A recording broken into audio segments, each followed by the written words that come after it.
अल्हम्दुलिल्लाह الذي वकफ़ा वस्सलातु वस्सलामु अला इबादिल्लाह वस्सलातु वस्सलामु अला इबादिल्लाहिल्लज़ीना इस्तफ़ा अम्मा बाद फ़अऊज़ु बिल्लाहि मिनश शैतानिर रजीम बिस्मिल्लाहिर रहमानिर रहीम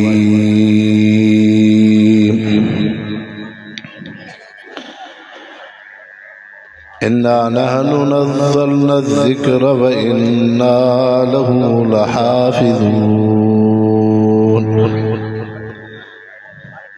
क़ाल नबी सल्लल्लाहु अलैहि वसल्लम तबर्रक बिल कुरान फ़इन्नहु कलामुल्लाहि व ख़रज मिन्हु वक़ाल नबी सल्लल्लाहु अलैहि वसल्लम अकमलुल मुअमिनीन ईमानन अहसनुहुम खुल्क़ा।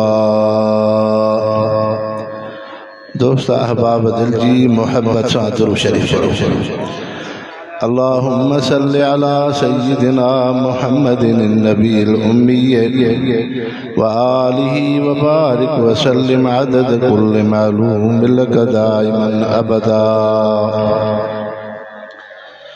वाजिबुल एहतराम मुअज़्ज़िज़ मुसलमान भाइरो, शमसुल उलूम हम्मादिया भेड़ो जे दीनी इज्तिमा में हुफ़ाज़ इकराम ऐं तालिबुल इल्मन जी ताजपोशी जे मौक़े ते तव्हां असां गिरदो नवाह जा मुसलमान शरीक आहियूं।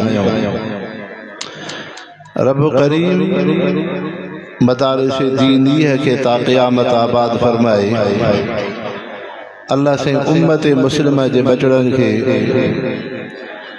पूरी इंसानियत के कुरान शरीफ से वाबस्तगी ऐं ताल्लुक़ अता फरमाए। अल्लाह करीम तव्हां असांखे पैगंबर करीम सल्लल्लाहु अलैहि वसल्लम जे अखलाक़ हसन ते हलण जी तौफ़ीक़ अता फरमाए।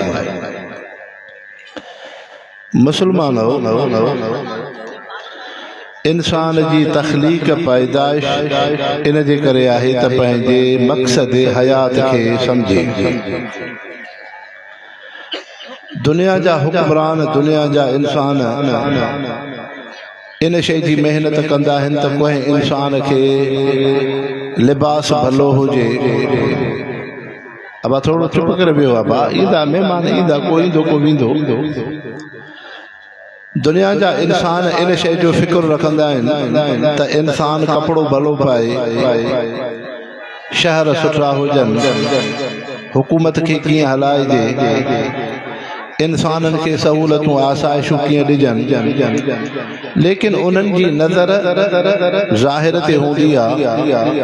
रब अहकमुल हाकिमीन जी नज़र ज़ाहिर खां वधीक इंसान जे बातिन ऐं अंदर ते हूंदी।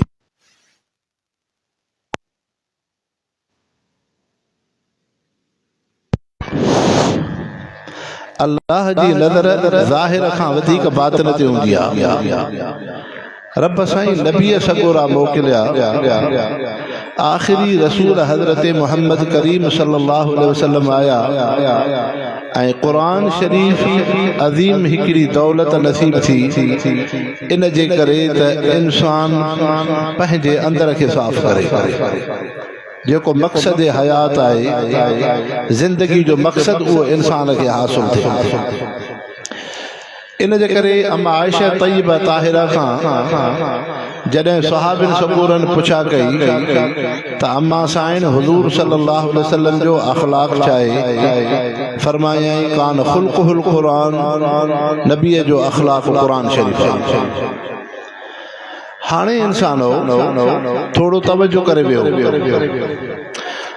इंसान ऐं जानवर जी ज़िंदगी में फ़र्क़ आहे। इंसान गॾिजी उथंदो वेहंदो, मसलन तव्हां असांजे जिस्म ते कपिड़ो आहे, इहो कपिड़ो कंहिं हिकिड़े इंसान न ठाहियो आहे। कंहिं इंसान इन फुटीअ जे ॿिज खे पोखियो, कंहिं पाणी ॾिनो, कंहिं उन जो चूंडो कयो, को इंसान उनखे कंहिं फैक्ट्री में खणी आयो, कंहिं इनखे धागे जी शक्ल में आंदो, कंहिं इनखे कपिड़े जी शक्ल में आंदो, कंहिं इनखे विकितो, वरी को इनखे दुकान तां वठी आयो, अची आख़िर में दर्जीअ सिबियो, तव्हां असांजे जिस्म ते कपिड़ो अची पियो। त हिकिड़े कपिड़े में केतिरनि इंसाननि जूं ख़िदमतूं आहिनि। त मालूम थिए थो त इंसान गॾिजी ज़िंदगी गुज़ारींदो आहे। इन गॾिजी ज़िंदगी गुज़ारण में आदतूं ऐं अख़लाक ठहंदा आहिनि। पोइ इंसानो जंहिं दीन इस्लाम में ईमान जी अहमियत आहे, जंहिं दीन इस्लाम में इबादात जी अहमियत आहे, उन दीन इस्लाम में हुस्न अख़लाक, हुस्न मुआशरत जी बि अहमियत आहे। ऐं एतिरी अहमियत है जो पैगंबर करीम सल्लल्लाहु अलैहि वसल्लम फरमायो, अल ईमान बिदअ व सित्तून शुअबतन वल हया मिनल ईमान। ईमान जे सुञाण जूं निशानियूं 72 आहिनि। वॾे में वॾी ईमान जी सुञाण जी निशानी हया आहे। त इंसानो ये अख़लाक आदतूं जे भलियूं आहिनि त अल्लाह रसूल खे बि तव्हां असां पसंदि हो। जे अख़लाक आदतूं बुछड़ियूं आहिनि त अल्लाह रसूल खे बि इंसान पसंदि न आहे। हुज़ूर अनवर सल्लल्लाहु अलैहि वसल्लम फरमायो, तव्हां मां जेको उम्मती चाहे थो मां रब जे वेझो थियां त अख़लाक सोना रखे। तव्हां मां जेको चाहे थो मां मोहम्मद मुस्तफ़ा जे वेझो थिए त अख़लाक सोना रखे। फरमायो अकमलुल मोमिनीन ईमानन अहसनुहुम खुल्का। मुसलमान त सभु कलमे गो थिया, पर भलारा उहे इंसान आहिनि जंहिंजा अख़लाक सोना हुजनि। ऐं मुसलमानो हुस्न अख़लाक में बुनियादी शइ आहे सिदाकत ऐं सचाई। इंसान सचो थी रहे, अल्लाह सां सचो, रसूलुल्लाह सां सचो, क़ुरान पाक सां सचो, पंहिंजे पाड़े सां, इंसान ज़ात सां सचो, इंसान जे ज़ुबान में सिदाकत ऐं सचाई हुजे, मामलात में उथणी वेहणी में सिदाकत ऐं सचाई हुजे। हुज़ूर अनवर सल्लल्लाहु अलैहि वसल्लम दीन जी दावत जो जॾहिं पैगाम शुरू कयो त मक्के जे इंसाननि जेके रुकावटूं विधियूं त नबी पाक सल्लल्लाहु अलैहि वसल्लम उन्हनि मक्के जे इंसाननि खे छा फरमायो, लक़द लबिस्तु फीकुम उमरा, मां तव्हां में 40 साल रहियो आहियां। मुंहिंजो उथणो, मुंहिंजो वेहणो, मुंहिंजो किरदार, मुंहिंजी ज़िंदगी, मुंहिंजी गुफ़्तगू, मुंहिंजी शुनीद, हर शइ तव्हां ॾिसो था। पोइ हल वजदतुमूनी सादिकन औ काज़िबा, तव्हां सचो ॾिठो या कूड़ो? त मक्के जे इंसाननि छा चयो, लक़द वजदतुमूनी सादिका, अल्लाह जा रसूल तव्हां सच्चा इंसान हो। सचाई वॾी शइ आहे। ऐं मुसलमानो नबी पाक सल्लल्लाहु अलैहि वसल्लम जे दीन में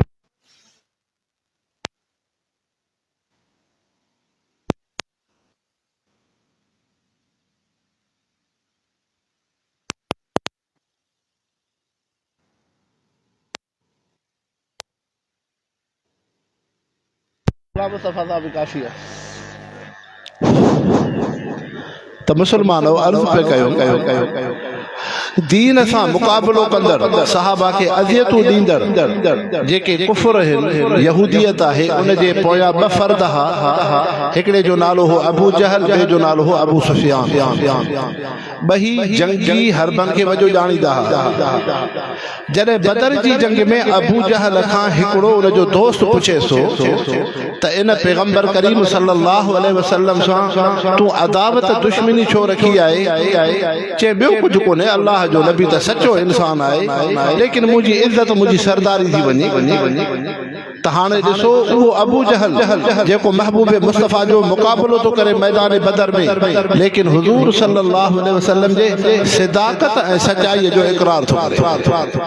इहे ई मुसलमानो अबू सुफियान जॾहिं रूम जे इलाक़े में वञे थो, बादशाह तो पुछे त जंहिं अल्लाह जे नबी दीन जी दावत जो ऐलान कयो आहे, तव्हां कीअं था ॾिसो? चए उन जहिड़ो सचो इंसान कोन्हे। त मालूम थियो सचाई वॾी शइ आहे। ऐं मुसलमान हुज़ूर सल्लल्लाहु अलैहि वसल्लम जी ख़िदमत में हिकिड़ो शख़्स अचे थो मुसलमान थियण जे इरादे सां। अर्ज़ु कयां त साईं मां कलमो त पढ़ी थो सघां, मां कलमो त पढ़ां, लेकिन मुंह में चोरी जी आदत है, मुंह में ज़िना जी आदत है, मां में शराब जी आदत है, ॿियूं मुंह में घणियूं आदतूं आहिनि। पोइ इहो ईमान कलमो कहिड़े कम जो सम्झिजो मुसलमानो त हुज़ूर पाक सल्लल्लाहु अलैहि वसल्लम उन इंसान खे ईअं न फरमायो त तूं ज़िना खां तौबा कर, चोरीअ खां तौबा कर, फिलाणनि गुनाहनि खां तौबा कर। सिर्फ़ महबूब मुस्तफ़ा उन खां हिकिड़ो वाइदो वरितो त तूं मां मुहम्मद मुस्तफ़ा सां इन शइ जो पको वाइदो कर त कलमे पढ़ण खां पोइ मां सच ॻाल्हाईंदुमि, मां कूड़ न ॻाल्हाईंदुमि। मां अल्लाह जे नबी सां इहो वाइदो कयो। उन इंसान सचाईअ जो वाइदो कयो। सहाबा फरमाइनि था सिदाकत ऐं सचाईअ जे करे उन मां शराब ऐं गुनाहनि जूं आदतूं त ख़तम थी वयूं, पर हुज़ूर सल्लल्लाहु अलैहि वसल्लम जो बरगुज़ीदा साहबी बणिजी। त मुसलमानो तव्हां असां कलमे खे दीन सम्झो आहे, तव्हां असां निमाज़ क़ुरान ज़िक्र खे दीन सम्झो आहे। जीअं इहे दीन जो हिसो आहिनि तीअं सिदाकत सचाई बि दीन जो हिसो आहे।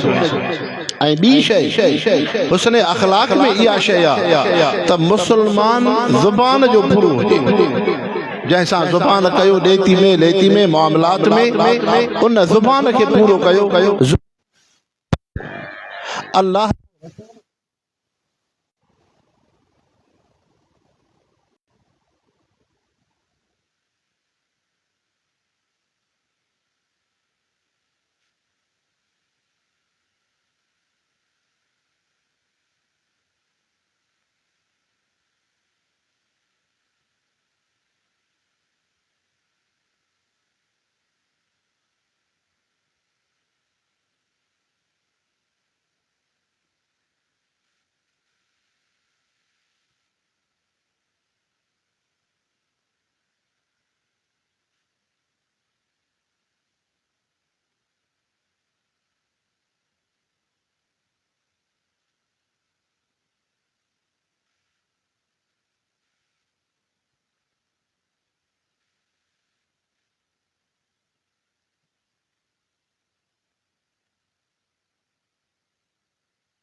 अल्लाहुम्मा सल्लि अला सय्यिदिना मुहम्मदिन नबील उम्मी व आलिहि व बारिक वसल्लम। असां जेको देवबंदी असां आहियूं न, हिकिड़ा मज़हब आहिनि लाउडन वारा, असां वारो मज़हब लाउडन वारो न आहे। असां देवबंदियुनि जी पक्की सुञाणप, लाउड ख़राब पक्का देवबंदी। दुरूद शरीफ पढ़ो अबा। अल्लाहुम्मा सल्लि अला सय्यिदिना मुहम्मदिन नबील उम्मी व आलिहि व बारिक वसल्लम। मुसलमानो अर्ज़ु पे कयूं त हुस्न अख़लाक़ में सिदाकत सचाईअ खां बाद ॿी इहा तालीम आहे त मुसलमान ज़ुबान जो सचो हुजे, वाइदे ख़िलाफ़ी न करे। उन जो मिसाल अल्लाह से कुरान शरीफ में फरमायो आहे वल्लज़ीन हुम लिअमानातिहिम व अहदिहिम राऊन। उहे मुसलमान आहिनि अल्लाह जा सच्चा मोमिन जेके पंहिंजे वाइदनि खे ज़ुबान खे अमानतुनि खे पूरो था करनि। हज़रत हुज़ैफ़ा रज़ियल्लाहु अन्हु, हज़रत हुसैन रज़ियल्लाहु अन्हु, ये ॿई पीउ पुट सहाबी सगुर आहिनि यमन जा। जॾहिं जंग बदर पई क़ाइम थिए, इहे सहाबी यमन खां हलिया मके जे ॿाहिरां रस्तो पियो गुज़र करे त रस्ते ते अबू जहल जे माण्हुनि उन जी रुकावट विधी कि तव्हांखे न छॾींदासीं। सहाबी चयो त असां मदीने तैयबा था वञूं। त अबू जहल जे माण्हुनि चयो हिकिड़ो असां सां वाइदो कयो, कहिड़ो त पैगंबर करीम सल्लल्लाहु अलैहि वसल्लम ऐं मुसलमाननि मदीने वारनि सां गॾिजी बदर में असांजे साम्हूं न ईंदो। इहो वाइदो कयो, तव्हांजो रस्तो खोलियूं था, जे वाइदो न कंदव तव्हांखे न छॾींदासीं।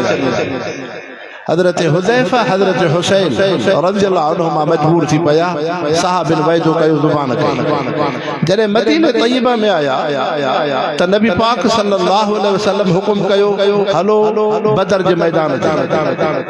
साहबा जी जमात हली पई पेरे उगाड़े गुरबत फकीरी में हजरत हुज़ैफा हजरत हुसैन इन्हनि सहाबिन महबूब मुस्तफ़ा जी ख़िदमत में अर्ज़ कयो साईं अल्लाह जा रसूल जॾहिं तव्हां जिहाद में हुजो ऐं असां हिते मदीने में असां त आया ई तव्हां जी मोहब्बत में हूं तव्हां सां गॾु हलंदासीं लेकिन अबू जहल जे माण्हुनि असां खां हिकिड़ो वाइदो वरितो मदीने न पिया छॾनि पोइ आख़िर इन ते मजबूर थिया जो फर्क़ उन्हनि चयो त तव्हां बदर में न ईंदव मुस्लमाननि सां मोहम्मद मुस्तफ़ा सां वाइदो कयो असां ज़ुबान कईसीं साईं हाणे असांखे तव्हांजी अक़ीदत मोहब्बत आहे जिहाद जो जज़्बो आहे शहादत जी तमन्ना आहे छा असां तव्हां सां हली था सघूं समझो मुसलमानो त हुज़ूर अनवर सल्लल्लाहु अलैहि वसल्लम हज़रत हुज़ैफा हज़रत हुसैन सहाबिन खे फरमायो त न तव्हांखे इजाज़त नाहे तव्हांखे इन शइ जी इजाज़त कोन्हे जो तव्हां बदर जे